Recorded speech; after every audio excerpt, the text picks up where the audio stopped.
नमस्कार, good evening to all. आज के इस स्त्री रोग संभाषा के सत्र में आप सभी का बहुत बहुत स्वागत है। आज हम लोग कुछ ग्रंथि के बारे में पढ़ते हैं, कुछ केसेस है। तो सबसे पहले तो मैं केस डिस्कस करना पसंद करूंगी। आप सभी का स्वागत है, doctor Soni ji, doctor Shailaja ji, Shailendra, Madhuri, doctor Rachna.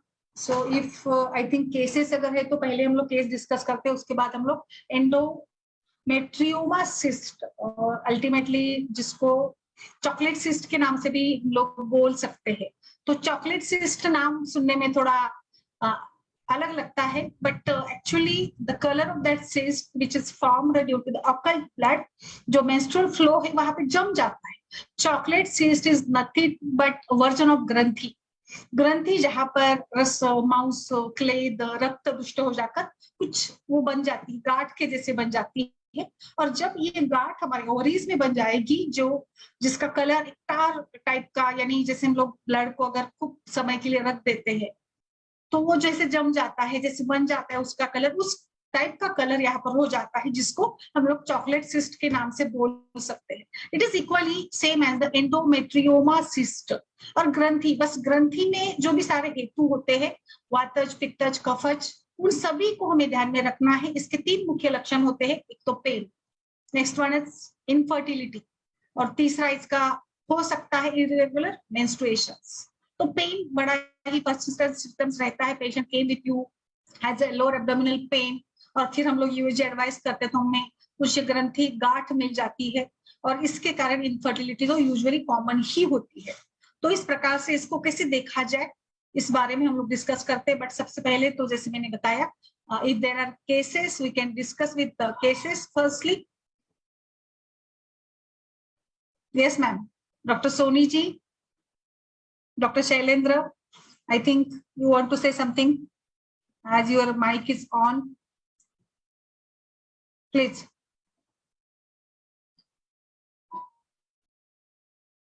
Rachna ji, is there any case?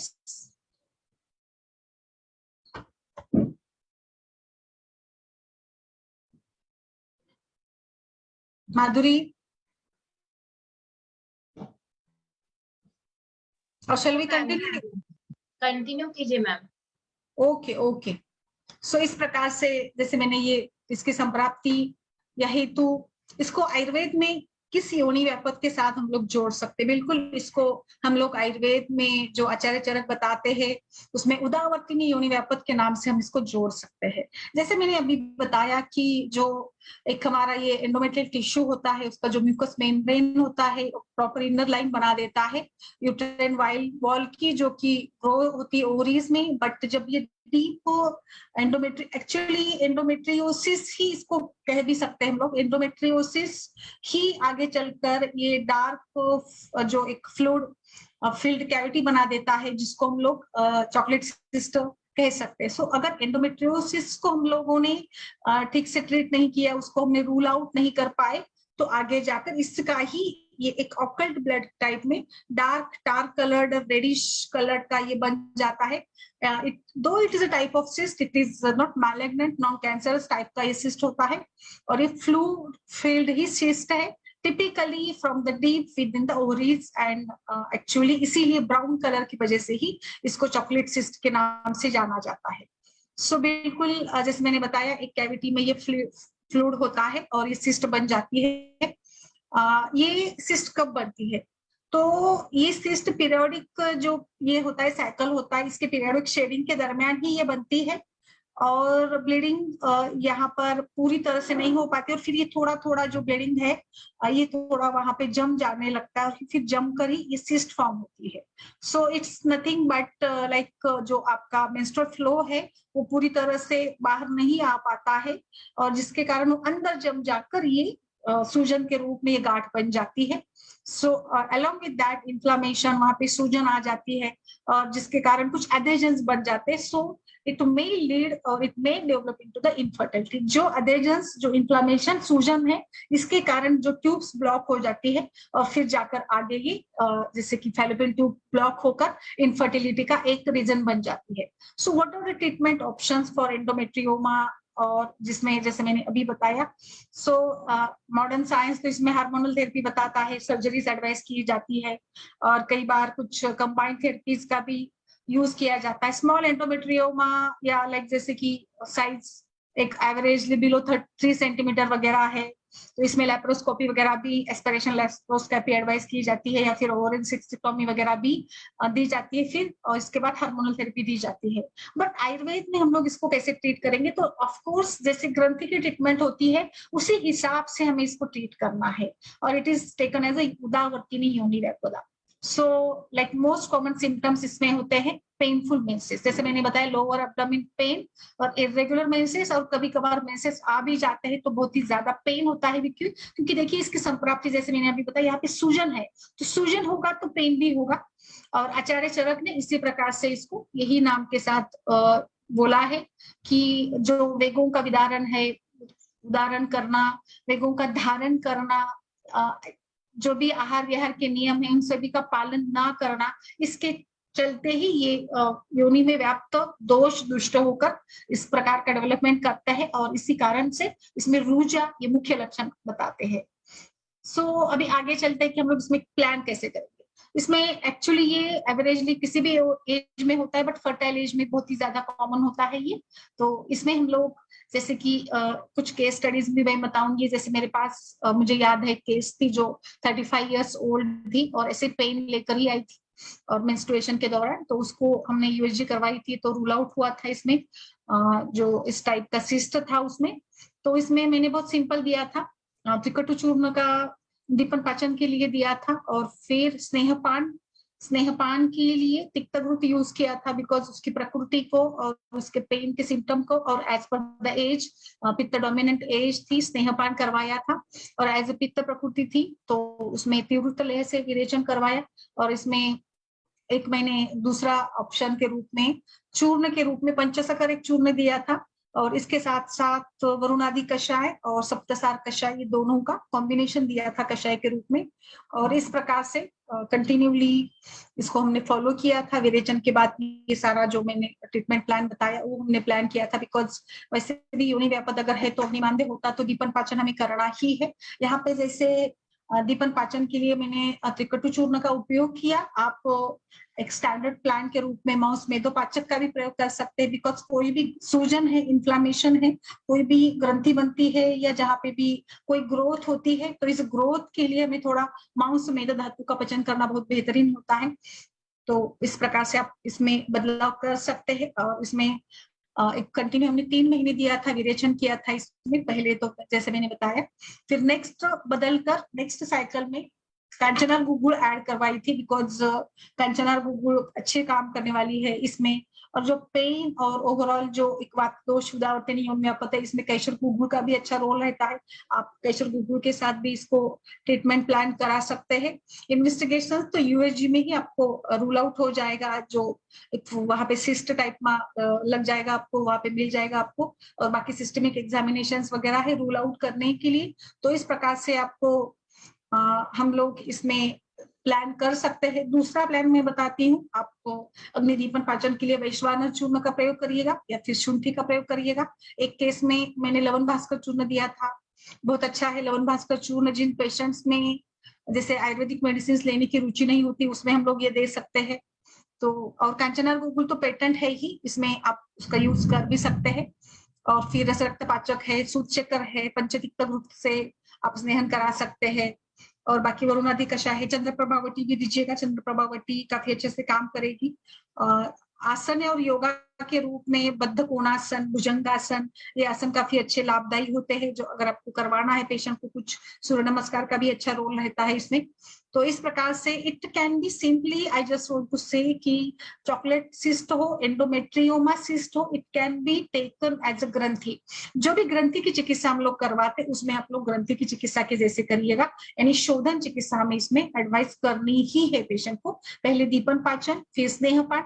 इसमें क्लासिकल विरेचन में एडवाइस करूंगी, बिकॉज जैसे कि इसकी संप्राप्ति बनी है इसमें, उस प्रकार से अगर क्लासिकल विरेचन हम लोग देते हैं तो देखिए जैसे रक्त और पित्त का गर्भाशय संबंध होने के साथ साथ जैसे इसमें देखा कि मेंस्ट्रुअल जो फ्लो है वो खुलकर नहीं होता है, ये फ्लो खुलकर नहीं होने के कारण थोड़ा थोड़ा जो फ्लो है रक्त जम जाने लगता है, और रक्त के कारण ही पित्त का भी प्रकोप या मानो पित्त प्रकोप के कारण ही रक्त की दृष्टि, और इसीलिए यहाँ पर विरेचन एक अच्छी चिकित्सा के रूप में अच्छा काम करने वाला होता है। इसमें आगे प्लान दूसरे महीने में शोधन के प्लान के रूप में आप बस्ती का भी प्रयोग कर सकते हैं, मात्रा बस्ती कर सकते हैं, सहचरादि तेल की या फिर शीतबला तेल की आप पात्रा बस्ती यूज कर सकते हैं, इसमें वो भी काफी लाभदायी होती है। तो ओवरऑल मुझे लगता है 3 महीने का अगर आप कोर्स करवा देते हैं तो काफी अच्छे परिणाम मिल जाते हैं। There is not at all in कोई रिस्क इसमें नहीं है, नो रिस्क एट ऑल कि कुछ क्या होगा, बस साइज पे ध्यान रखिएगा। और जैसे आपने कुछ ये किया शोधन किया तो उसमें आपको फॉलो बाय यूएसजी इसमें ऑप्शन है। पेशेंट को पेन कम कराने के लिए मैं शंखवटी और संजीवनी का यूज करती हूँ, जो अच्छा लाभ भी देता है। अब्डोमिनल पेन पेशेंट काफी कंप्लेन करता है ना, पेन लेकर ही आता है पेशेंट, और बाकी फिर हॉट फोमेंटेशन वगैरह भी आप प्रयोग में ला सकते हैं इसमें। तो दीपन पाचन, अनुलोमन, और फिर आगे के नेक्स्ट साइकिल के लिए बस्ती, और जो भी सूजन जिस प्रकार का भी आपको लगता है कि दोष डोमिनेंस है उस प्रकार से आप इसमें एडवाइस करिएगा। तिवृत्त लेह से, एरंड तेल से, एरंड भ्रष्ट हरितकी से वगैरह भी आप इसमें काम कर सकते हैं। पंचतिक्त गुग्गुल का भी रोल अच्छा है, और जैसे इसमें हमने जो दोपहर में चर्चा की थी पंचभौतिक की, उस टाइप का भी हम लोग इसमें यूज कर सकते हैं। तो ऐसे भी आप मेडिसिन जो यूज करना चाहे इसमें कर सकते हैं, बट चॉकलेट सिस्ट ही इसको ही एंडोमेट्रियोमा सिस्ट कह सकते हैं। तो इस प्रकार से ये एक रक्त की दुष्टिजन्य ही है। रक्त का बहाव खुलकर आने के लिए बाद में आप मंजिष्ठा, फिर और एक बात इसमें कि जैसे कोई इन्फेक्शन की संभावना अगर आपको लगती हो, या एक बार कृमिघ्न चिकित्सा भी इसमें कर सकते हैं। कृमिघ्न चिकित्सा भी दे, कृमि कुठार रस या विडंगारिष्ट देकर पेशेंट को कृमि चिकित्सा करे, जरूर करें, जिसमें फिर आप निश्चिंत हो जाएंगे। किसी भी प्रकार का आगे आप प्लान कर सकते हैं। और इसी के साथ अगर इनफर्टिलिटी है तो आप, जैसे मैंने बताया, बस्ती का प्लान करते हैं तो आगे इनफर्टिलिटी के लिए, ट्यूबल ब्लॉकेज के लिए तो अलग अलग टाइप की मात्रा बस्ती, उत्तर बस्ती के बहुत अच्छे रिजल्ट मिल जाते हैं। फिर एक बार आपका ये चॉकलेट सिस्ट का साइज कम हो गया, then you must go for infertility. तो पहले शुरू में हम लोग इनफर्टिलिटी के लिए कुछ काम नहीं करेंगे, आपको यहाँ पे बस कॉन्सेंट्रेट करना है कि ग्रंथि की संप्राप्ति को कैसे भंग किया जाए, या फिर उदावर्तिनी योनि, उदावर्तिनी में जिससे पेन ही इसका मुख्य लक्षण है, और पेन, और फिर मेंस्ट्रुअल फ्लो भी खुलकर नहीं आता है, थोड़ा थोड़ा फ्लो होना, पेशेंट पेन की कंप्लेंट करती है और मिडिल एज की पेशेंट है, तो वहां पर आप जरूर पहले यूएसजी करवाइएगा। यूएसजी से ही रूल आउट हो जाता है कि इस टाइप का ओरियन सिस्ट है। So it is nothing but a ग्रंथि। यस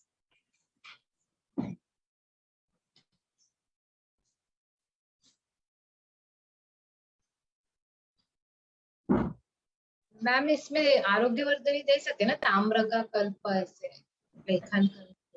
यस मैम, आरोग्यवर्धिनी, चंद्रप्रभावती, ये हम लोग साथ में तो बिल्कुल दे ही सकते, नो इश्यूज। और वो कुबेराक्षवटी भी चलेगा है ना? यस कुबेराक्ष भी चलेगी, वृद्धि वाटिका वटिका भी, जो हम लोग वृद्धि के लिए आमतौर पर यूज करते हैं ना, वो भी चलेगा इसमें। आप घृत के तौर पर मैंने जैसे बताया, पंचतिक्तक का मैं ज्यादा, तिक्तक का प्रकृति देखकर थोड़ा एडवाइस करिएगा घृत का। जैसे आप दाड़िम घृत भी दे सकती है, पेशेंट की प्रधान पित्त प्रधान प्रकृति है, पेशेंट काफी यंग एज का है, तो दाड़िम घृत भी अच्छा काम करेगा मैम इसमें। और सिंपली आप पेन के लिए संजीवनी वटी या शंखवटी दीजिएगा। एक दो केसेस में मैंने ये भी दिया था, कल्याण का घृत भी दिया था, क्योंकि पेशेंट का ओवरऑल बल बढ़ाने के लिए कल्याण का घृत अच्छा काम करता है।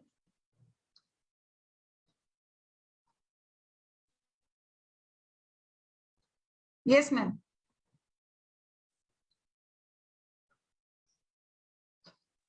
मैम जो आपने कृमि का बताया है, तो फर्स्ट मंथ में हम लोग क्या करते हैं कि पहले जो दीपन पाचन करा, दीपन पाचन के बाद ही हमें कृमि का करना है ना, विरेचन मतलब विरेचन से पहले, मतलब स्नेहन से पहले कृमि के लिए देनी है ना दवाई?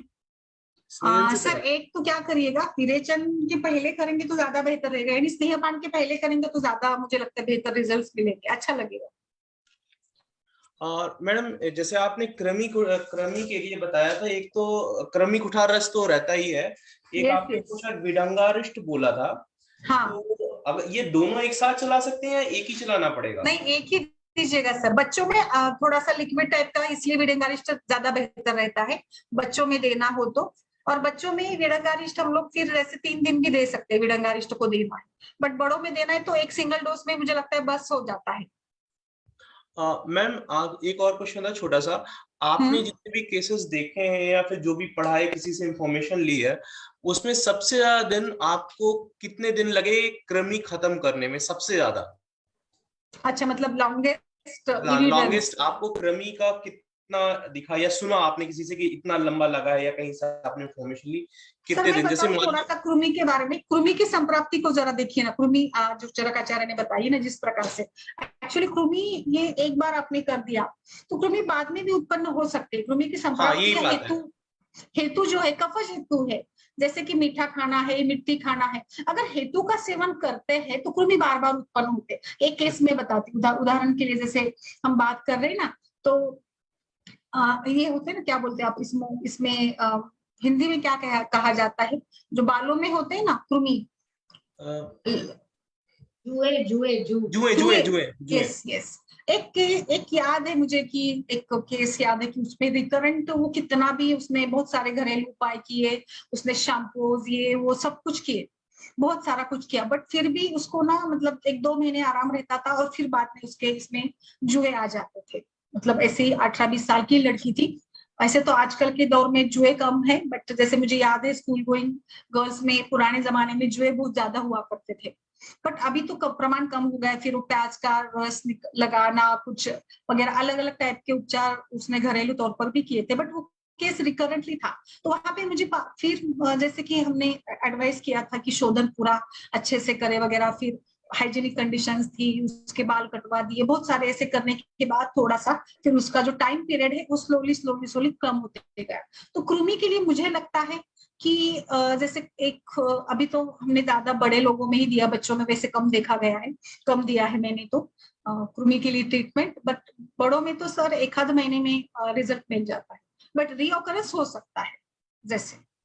तो मैम जैसे मान लो फर्स्ट मंथ आपने मैक्सिमम, मतलब आपका कितना रहा कि कितने दिन तक आपको देनी पड़ी कृमि कुठार की, या फिर विडंगारिस्ट आपने कितने दिन तक, मतलब मैक्सिमम आपको कितने दिन देना पड़ा जब आपको देखा? 5 दिन सर, 5 दिन बहुत हो गया। 5 दिन लंबा मुझे तो मेरे हिसाब से। तो मैम वैसे डोसेज आपने क्या दी थी कृमि कुठार की और विडंगारास्ट की 5 डेज वाले? विडंगारिस्ट की 5 to 10 ml दे सकते हैं। बच्चे के एज के हिसाब से, बड़ा है तो 15 ml तक दे सकते हैं हम लोग। और अगर आपको बटी की बात करें तो 2 BD हम लोग दे सकते हैं। तो 5 डेज के लिए है, मतलब मैक्सिमम हाँ इससे ज्यादा नहीं हो सकता, मतलब जनरली 3 दिन में हो जाता हो। हाँ, 3 दिन में हो जाता है। और किसी का कुछ इसमें हो अनुभव तो वो भी बताए। मतलब मैंने मैम जो दिया है 5 दिन तक दिया है। तो क्योंकि जैसे देखिए कि वैसे तो कृमि कभी किसी, मतलब बहुत बच्चों ने ही कुछ बताया होगा, बड़ों ने तो कभी बताया नहीं कि कृमि निकल गए उनको दिखे भी कृमि, ऐसे भी नहीं हुआ। बट वो हो जाता है, काम तो हो जाता है। जैसे कि कोष्ठ की शुद्धि हो गई है तो उस हिसाब से हम लोग समझ लेते हैं कि ठीक है कृमि ने चिकित्सा हमने दे दी है। जैसे मतलब कई बार ऐसे होता है ना कि हम लोग बच्चों में भी जो देते हैं डिवर्मिन करा देते हैं, कुछ देते हैं टैबलेट वगैरह ना, तो उसमें भी 70% टाइम पे कृमि दिखते ही नहीं बच्चों में भी। बट फिर भी हम जी। लोग निश्चित हो जाते कि चलो हमने डिवर्मिंग करा लिया, अब ठीक है। ऐसे करके जैसे साल भर में 1-आध बार करना पड़ता है। किसी बच्चे में रिकरेंटली कुछ इम्यूनिटी प्रॉब्लम्स, कुछ इश्यूज है, तो एक बार विघ्न चिकित्सा दे देते हैं, ऐसे करते हैं। तो आप समझ रहे इसमें बात को। हाँ, हाँ ये मैम इसमें जो आपने ये करा कि जैसे 5 दिन आपने चलाया, आप जैसे कृमि का कोई ऐसा कोई हम लोग कोई एलोपैथी में कोई प्रॉपर कोई टेस्ट तो रखा नहीं हम लोगों ने, केवल हम ये मान सकते हैं कि जैसे स्टूल्स में हमें अगर स्टूल एग्जामिनेशन। या फिर हमें उसे पेट में लगा कि उस किसी ने बोला कि कुछ काट रहा है अंदर से, ऐसा कुछ बोलते हैं।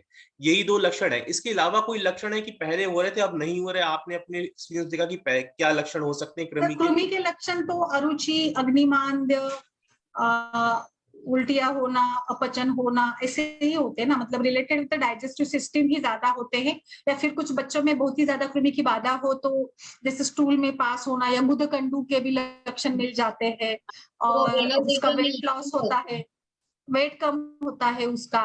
उसको कुछ भी खाने को दो तो वो अच्छे से पचता नहीं है, और मतलब बच्चा थोड़ा सा दुबला पतला दिखने लगता है। इस टाइप के लक्षण ऑब्जर्व किए गए। मैम क्या भूख ज्यादा हाँ लगती है माधुरी। कि कम लगती है? कम ज्यादा भी लग सकती है क्या इसमें? नहीं सर, कम ही लगेगी? कम ही लगेगी। ज्यादा तो आई डोंट थिंक ज्यादा लगने की चांसेस। नहीं मैम, लगती है ज्यादा भी। मैम क्योंकि मैम मैंने लगती जब है। मुझे ध्यान है। होता नहीं है, फिर खाते हैं और खाते हैं। और हाँ फिर ये प्रैक्टिकली ये देखा गया है कि ये हम बच्चे बहुत खा रहे हैं फिर भी उनका वेट नहीं पुट ऑन हो रहा है। वेट नहीं बढ़ता। हाँ, और एब्डोमिनल रीजन में उनको थोड़ा सा लगता है जैसे पेट बाहर को निकला हुआ है, तो और चेस्ट रीजन थोड़ा श्रिंकन रहेगा, तो मतलब टेंडरनेस सलाइवा अच्छा। ड्रूलिंग भी रहता है नाइट को मैम, सलाइवेशन का भी होता है, तो दांत रात को दांत का मतलब आपस में वो करना, ये सब सिम्टम्स हम लोग देखते हैं। आप लोगों ने इसमें कृमि के लिए और क्या क्या क्या मेडिसिन दी? ये तो मैम शिल्पा ने बताया है, विडंगारिस्ट और कृमि कुठार। आप लोगों ने कोई और भी चीजें या घरेलू कोई नुस्खा आपने दिया है? ऐसे पाउडर बना के दिया, विडंग, करंज, नीम, कपी कच्चू का पाउडर मिला के दिया तो भी पेशेंट हो जाता। इसमें क्या सम मात्रा में मिलाया आपने मैम, और कितना कम दिया? मात्रा, कम मात्रा में ही दिया था, हफ्ते भर का देने का, क्योंकि एक पेशेंट थी मेरी, उसको तो बहुत कुमी से बाहर, 25 साल की लड़की थी, कभी कुमी का दवाई नहीं दिया उसको। कहते हैं ना, एनल रीजन, यूरिनरी प्लेट सब कुमी दिख रहे थे ऐसे लिटरली, तो उसको इतना इचिंग वैसे, तो उसको मंथ, पूरा मंथ चालू रखा था मैंने, जैसे मंथ 1.5 महीना भूमि की चिकित्सा। एक इतने बार मैम लिए फिर से रिपीट कर दीजिए, क्या आपने दिया और क्या डोसेज थी, कितने ग्राम में दिया था? मैंने ऐसा एक एक चम्मच, बोलते ना 2-2 चम्मच भर के दिया था हफ्ते भर का। विडंग चूर्ण, करंज, नीम, कपी कच्चू और थोड़ा शुंठी, या बोलते ना मुस्ता भी डालते हैं पाचन करने के लिए, शुंठी डाला था ऐसा। तो 1 चम्मच सुबह 1 चम्मच शाम ऐसे करके?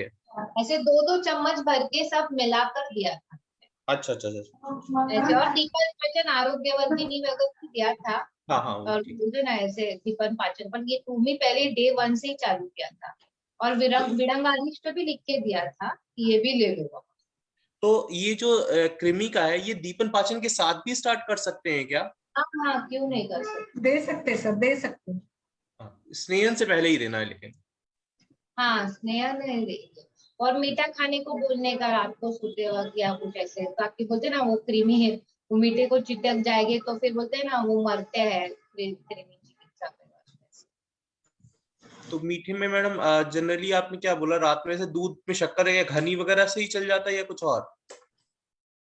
नहीं, ऐसे कुछ मिठाई वगैरह कुछ बोलते हैं ना, खीर खीर वगैरह वगैरह कुछ। खाने को दे सकते हैं, खीर हाँ खाने को दे सकते हैं, मीठी रोटी बनाकर, या फिर गुड़ भी दे सकते हैं ना, गुड़ घी के साथ, ऐसे हाँ, भी गुड़ वो भी भी खाने दे को सकते। दे सकते। एक्चुअली गुड़ भी हेतु में भी है, बट मीठा खाना हेतु में भी है, बट लाइक दिए तो वो कृमि निकलने में मदद करते हैं ना, ऐसे करके। Okay okay. और अगर जैसे ये रिकरेंस नेक्स्ट मंथ पे हमें मिलता है, तो हम फिर से दोबारा ये शुरू कर सकते हैं, लेकिन उसमें दीपन पाचन नहीं होगा ना? दीपन पाचन तो ऑलरेडी हो चुका है।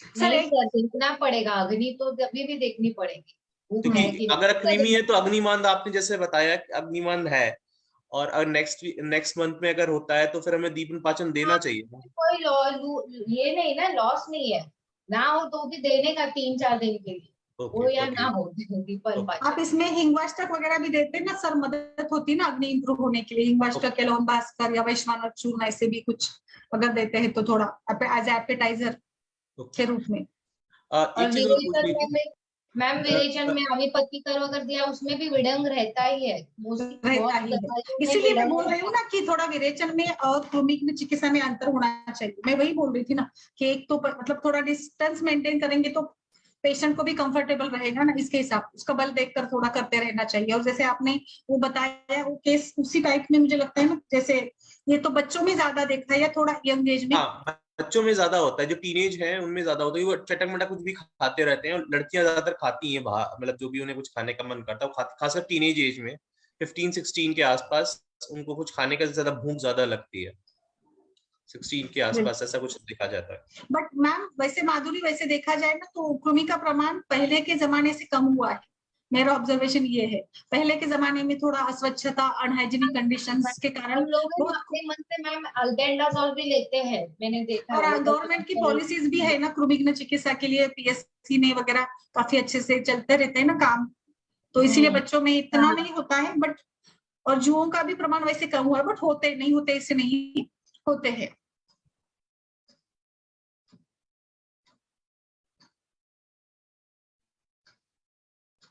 और इसमें एक और ड्रग अच्छा है सर, कुकुट नकी गुगुल करके आता है, जो मैं चॉकलेट सिस्ट की बात कर रहे थे ना एंडोमेट्रियोमा, उसमें कुकुट नकी गुगुल करके आता है, अगस्ती फार्मा का या फिर आयुर्वेद रसशाला का, उसके भी काफी अच्छे रिजल्ट। एक बार रिपीट कर दीजिए। कुकुट नखी गुगुल, गुगुल का एक प्रकार है, रसशाला का आता है, आयुर्वेद रसशाला का, भाव प्रकाश का रेफरेंस है, खास करके उन्होंने ये उदावर्तिनी योनि व्यापक के लिए बताया है।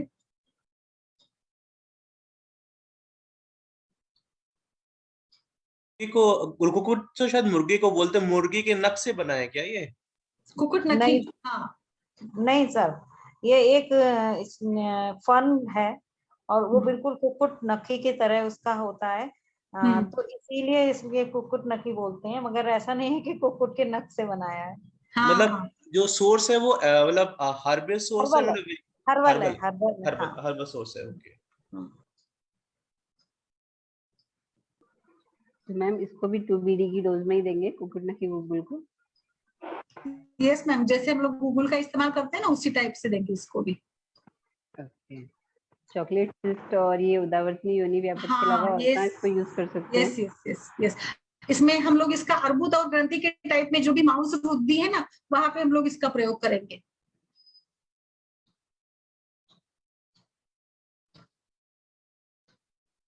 इसका तिक्त रस है ना कुकुट नखी का, तो जो अच्छे से काम करेगा इसमें ना, ऐसे वैद्यों में जहां पर एक्चुअली ट्राइबल रीजन में इसका प्रयोग ज्यादा होता है, और ये ग्रंथि गंडमाला के रूप में भी इसका प्रयोग होता है, जो गांव में वगैरह प्रैक्टिस चलते हैं ना उस टाइप में वहां पर। हाँ, तो एक अलग मेडिसिन मैंने थोड़ा बताने का यहाँ पे ये किया, जो शास्त्रोक्त भी है और ये मिलता भी है, अगस्ती फार्मास्यूटिकल का और या फिर आयुर्वेद रसशाला का मिल जाएगा आपको।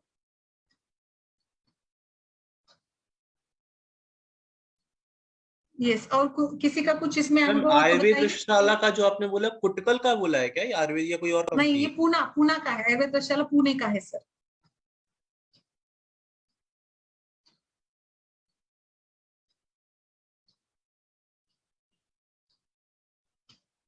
और कुछ एक दो कंपनी का भी मिल जाएगा आपको।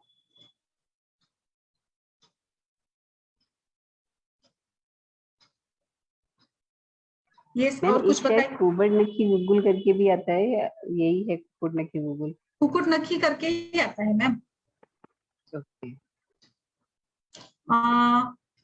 यस, और कुछ इसमें तिक्त वाले द्रव्यों का कषाय भी यूज करिएगा, जैसे कि कुछ पंचतिक्त कषाय है, सप्तचार कषाय है, रसना पंच कषाय है वगैरह, वो भी अच्छे काम करेंगी। मणिभद्र चूर्ण काम करेगा।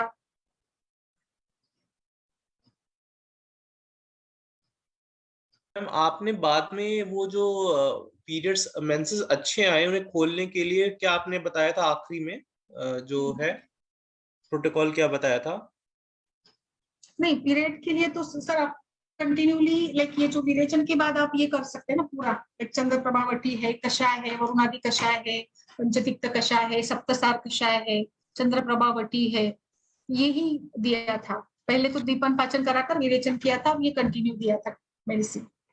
मैम यहाँ पे मेन चूंकि पीरियड में हम ये कह रहे हैं कि ब्लॉकेज हुआ है इसलिए ऐसा है, और जनरली मान लीजिए हम कहते हैं कभी स्कैंटीमेसिस है, तो क्या उसका रीजन ये रहता है कि उसमें रक्त कम हो गया है इस वजह से है क्या? सर स्कैंटीमेंसिस के तो रीजंस अलग अलग हो सकते हैं, है ना। अगर स्कैंटीमेंसिस ये जो चीज है ये रक्त कम होने की वजह से नहीं हुई है ना, ये जो हम लोग अभी इसका सिस्ट की बात कर रहे हैं, लेकिन स्कैंटीमेसिस में जब बात कर रहे हैं तो उसमें एक रीजन हो सकता है कि रक्त कम हो गया इसलिए हो स्कैंटीमेसिस। सकता है, एनीमिया में भी हो सकते हैं। देखिए स्कैंटीमेंसिस यानी कहीं ना कहीं धातु क्षय है, रस धातु का हो, रक्त धातु का हो, तो जो भी जीर्ण व्याधि के कारण हो, तो जहां पर भी क्षय है, दुर्बलता है, वहां पर भी स्कैंटीमेंसिस हो सकते हैं। स्कैंटीमेंसिस लाइक कई सारे, कहाँ पे अवरोध हो तो भी स्कैंटीमेंसिस हो सकते हैं, या फिर क्षय हो तो भी हो सकते हैं। तो जैसे पीसीओडी में भी स्कैंटीमेंसिस होते हैं ना, पीसीओडी ये तो अवरोध जनित स्थिति, ओबेस पीसीओडी हो या लीन पीसीओडी हो, लीन में धातु क्षय है और ओबेस पीसीओडी में अवरोध जनित स्थिति है, तो दोनों में भी स्कैंटीमेंसेस होते हैं। स्कैंटीमेंसेस होना ये कुछ लोगों में ऑलरेडी होता है, कुछ ऐसे मतलब उनका नेचर ही होता है कि उनको ऐसे ही मतलब मेंसेस का पैटर्न ही उनका रहता है, तो अलग अलग कारणों से है, दोनों कारणों को हमें देखना पड़ेगा। ऐसा नहीं कि हर बार यही अवरोध ही है, धातु क्षय के कारण भी है, रक्त क्षय के कारण, रसद क्षय के कारण भी हो सकता है, या फिर कोई अवरोध वहां पे मार्ग में अवरोध है तो भी हो सकता है, हार्मोनल इसके लिए भी हो सकता है।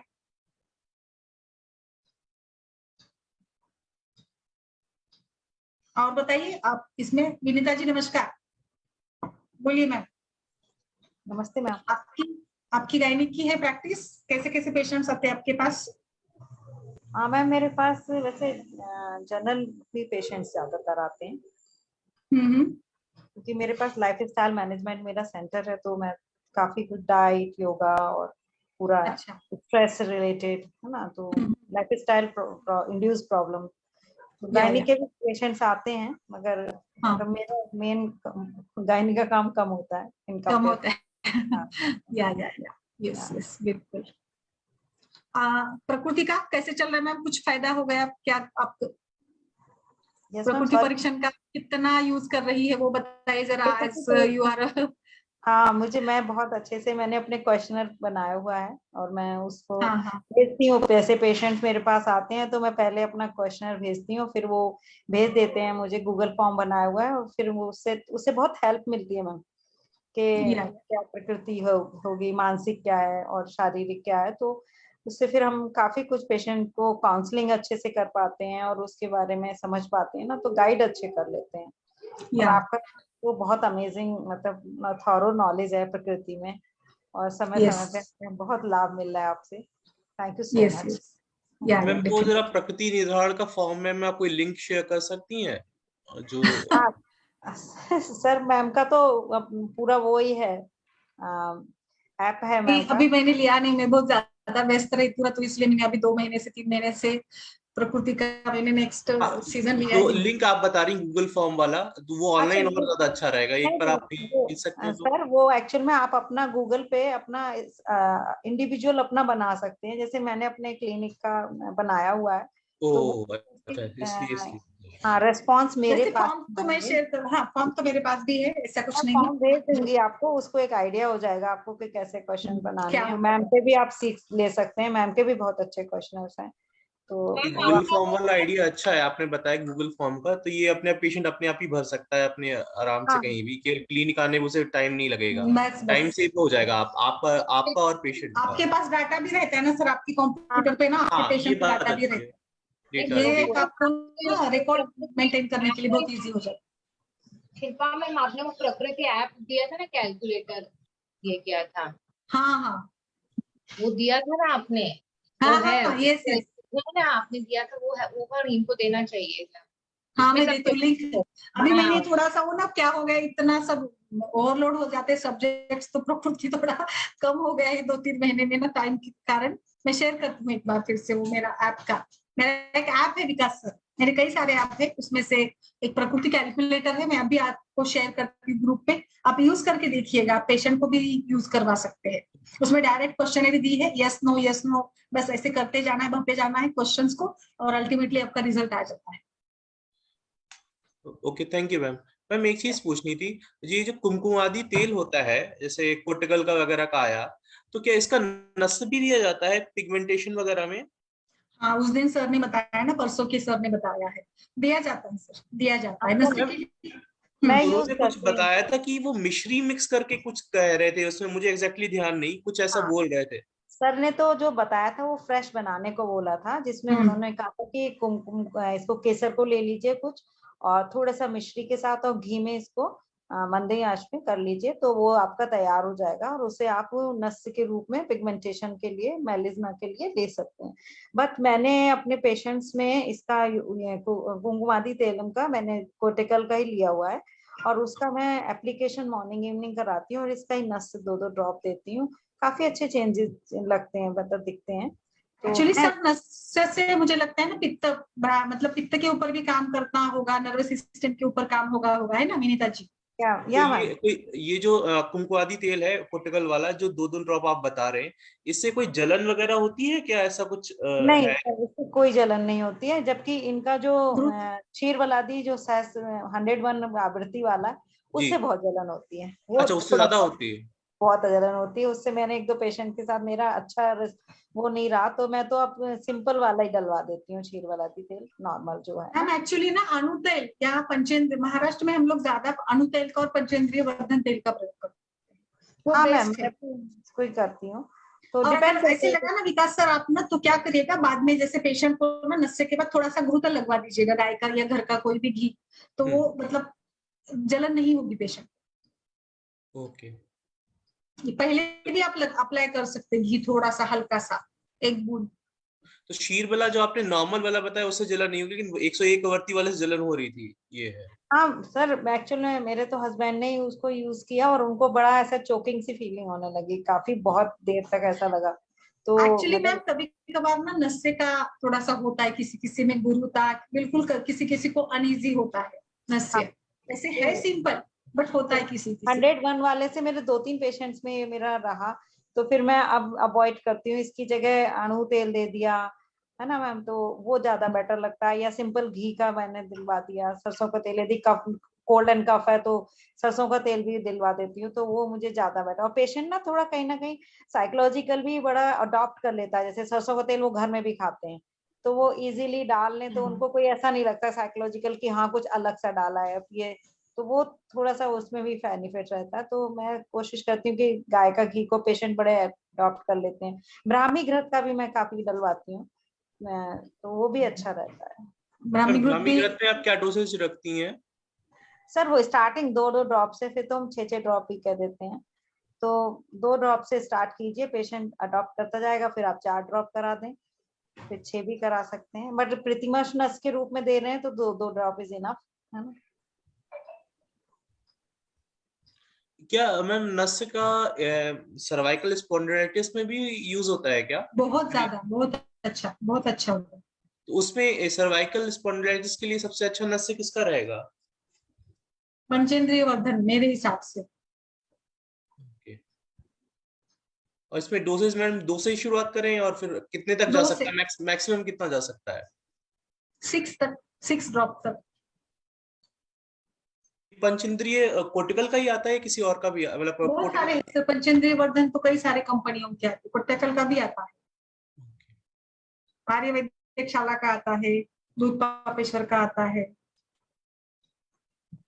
मैम तो ये जस्ट नॉर्मली सुबह उठने के बाद 2-2 ड्रॉप्स डाल दिया और रात सोने से पहले 2-2 ड्रॉप्स डाल दिया, बस इतना ही। 4 ड्रॉप तक जाइए ना, 4 ड्रॉप डालिए, 2 से शुरू, 2 से करिएगा और बाद में आप 4 या 5 तक भी जा सकते हैं ना आगे। नस्य आप नहीं ना मैम, नस्य का तो प्रोसीजर आप जैसे कि थोड़ा हल्का मसाज करके ही हम लोग नस्य का अप्लाई डालने से पहले नाक में थोड़ा हल्का मसाज करते हैं चेहरे को, हल्का सा। मैम मॉर्निंग में जो नस्य डालते हैं इन सब चीजों में जैसे है, ये नहाने के बाद डालना चाहिए या नहाने से पहले डालना चाहिए? मॉर्निंग वाला मतलब रात में तो डाल ही रहे हैं, वो तो सोते समय से आप पहले डालेंगे, लेकिन मॉर्निंग में जो है वो नहाने से पहले डालना चाहिए, नहाने के बाद? नहाने से पहले बेटर रहेगा।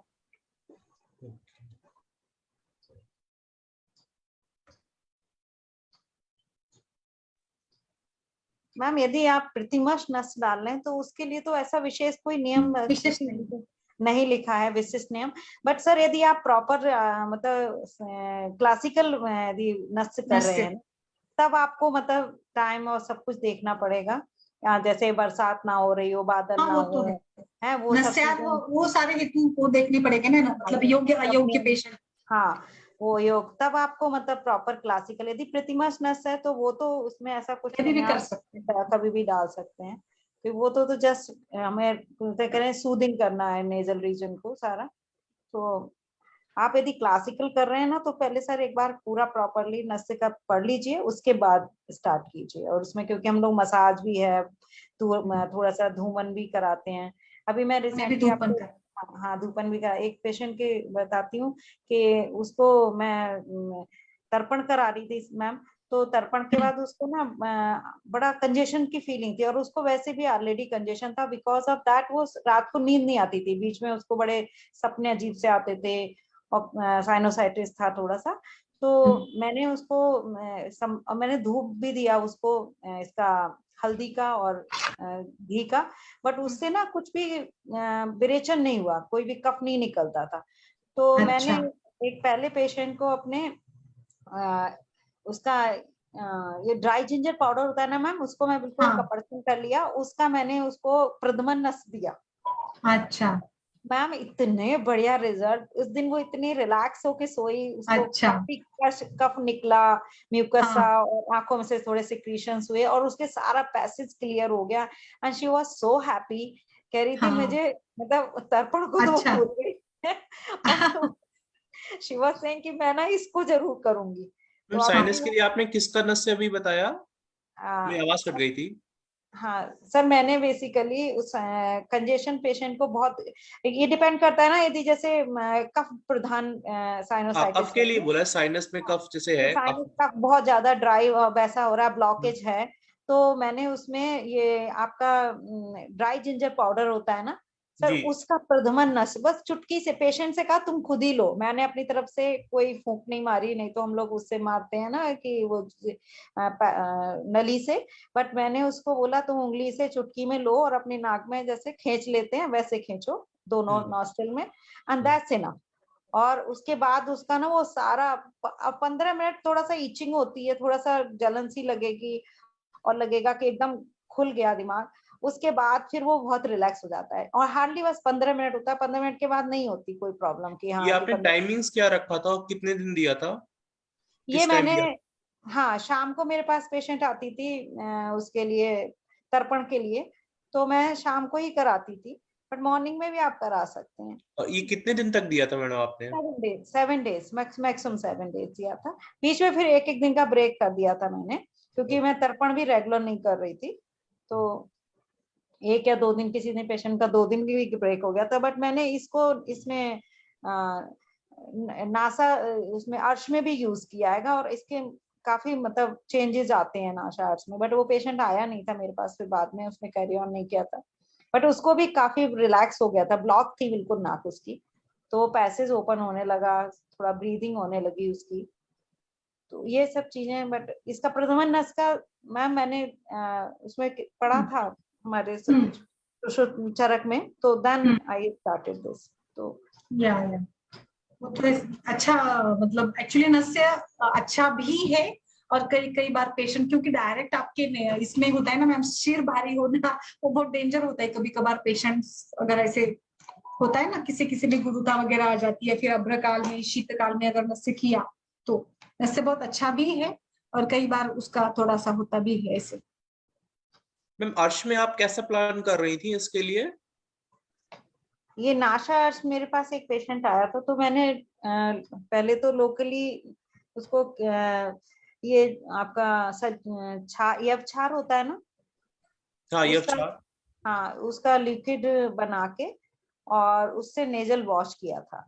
ओके, हाँ लेखन कार्य करेगा ना, लेखन कार्य के लिए ना, और उसके बाद, और उसका पूरा ब्लॉक था, और उसको एंसोमिया था, उसको बिल्कुल भी स्मेल खो गई थी बिल्कुल, और मुझे उस समय तक ना ये सब नहीं पता था, इसको अग्निकर्म या आपका दूसरा ये जो है ना, तो वो मैम की नहीं पता था, तो फिर मैंने तो केवल यही किया था, इसी से प्रधमन नस दिया था, और इससे मुझे उस पेशेंट को स्पेस भी काफी खोलने लगा, और उसको एकदम वो ना रेड सी हो, मतलब डार्क ब्राउन, उसका सिक्रीशंस बढ़ गए उसमें, आपका ब्लड सर्कुलेशन बढ़ा, तो वो बिल्कुल ना जैसे रेडिशनेस हो गई, और मुझे लगा कि वो श्रिंक कर जाता है, यदि वो कंटिन्यू करता जाता है ना तो पेशेंट, तो फिर उसमें आ नहीं पाया, कुछ चला गया था वो बाहर, उसके बाद फिर वो नहीं आया, तो बट ये प्रथमन नस मुझे सही लगा कि हाँ आप यूज कर सकते हैं।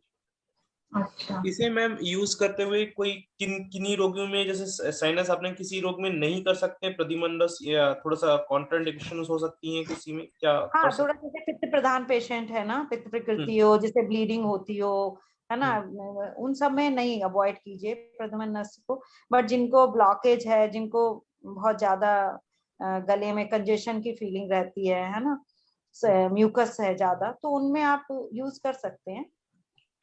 तो पेशेंट को एश्योर कर दीजिए, पहले समझा दीजिए अच्छे से कि 10-15 मिनट थोड़ा सा इचिंग होगी, सिक्रीशंस बढ़ेंगे आपके और थोड़ा जलन होगी, और फिर उसके बाद वो पैसेज ओपन होने लगते हैं। Thank you ma'am. Thank you so much. और एक जस्ट लास्ट लाइन मैं बता देती हूँ, जैसे आपने स्कैंटीमेंसेस की बात की, तो स्कैंटीमेंसेस यानी आर्तोक्षय जो भी कारणों से हो, उसको हम लोग हाइपोमेनोरिया या फिर आर्तोक्षय कहते हैं। और इसके ऊपर भी हमने काफी बार चर्चा की है, जैसे रजप्रवर्तिनी वटी है, बल देना है, जो भी धातुक्षय है, अपतर्पण है, उन सभी कारणों को, हेतु को हम लोग दूर करेंगे तो मेंसेस खुलकर आने लगते। कई बार पेशेंट का नेचर भी होता है, इट मे बी प्राइमरीली और इट मे बी सेकेंडरी। तो इस प्रकार से इसमें देख सकते हैं विकास सर, एक बार उसके ऊपर हम लोग फिर से चर्चा भी करेंगे, ठीक है। और आर्तव शोधन के लिए सबसे अच्छी कौन सी मेडिसिन रहती है आर्तव शोधन के लिए? शोधन, अच्छा, आर्तव शोधन के लिए ये तो आपने आर्तव वर्धन के लिए बताया, आर्तव शोधन के लिए क्या अच्छा रहता है सबसे? एक्चुअली आर्तव शोधन के लिए अशोक, लोद्र, दशमूल, दशमूल काढ़ा, दशमूलारिष्ट, यही अच्छे हैं। उसमें पत्रांगासो, अशोकारिष्ट, सभी आर्तों के दोष दूर, आर्तव शोधन है आर्तों के दोष दूर करना। फिर वो अशोक और इसका बहुत अच्छा है सर, अशोक और लोद्र चूर्ण दोनों ही बेस्ट है। और इवन यू कैन गिव शतावरी अश्वगंधा भी काम करेगी, मतलब क्योंकि वो जो भी छोटी छोटी माइनर इम्प्योरिटीज है उसको दूर करेगी। इस प्रकार से वो फिर देवदार काढ़ा है, वो भी हम लोग यूज कर सकते हैं। कोई प्रोपरेटरी मेडिसिन आपने इसमें यूज करी मैम शोधन के लिए? शोधन के लिए प्रोपराइटरी मेडिसिन के रूप में अभी तो याद नहीं आ रहा है, बताती हूँ। आप में से किसी ने यूज किया हो तो बताइए रचना जी। ये सब स्त्री व्याधि हरिरस दीजिएगा, वो काफी यूज की है, स्त्री व्याधि हरिरस। वैसे मैम ये हमें कहीं ना कहीं रस धातु पे काम करना चाहिए। हाँ, वो तो जब रस धातु ठीक बनेगी तो अपने आप ही, क्योंकि रस और हमारा बट ओवरऑल इम्प्रूवमेंट के लिए आप कोई भी ये स्त्री व्याधि हरिरस या यम2 टोन या जो सारे कल्प आते हैं ना, नारी कल्प वगैरह, वो टाइप की मैम दे सकते हैं। चंद्रप्रभा वटी बहुत अच्छा काम करेगी। हाँ, चंद्रप्रभा वटी करेगी, यस। और रसायन के रूप में, गर्भाशय को रसायन के रूप में तो योगराज गुगुल भी अच्छा काम करता है ऐसे। चलिए फिर आज के लिए रुकते हैं। कल 6 बजे का जो सत्र है सूक्ष्म औषधि को लेकर है, अलग से वो एक अलग से सेशन होगा। ओके, कल 6 बजे के लिए। Thank you so much. Thank you, नमस्कार।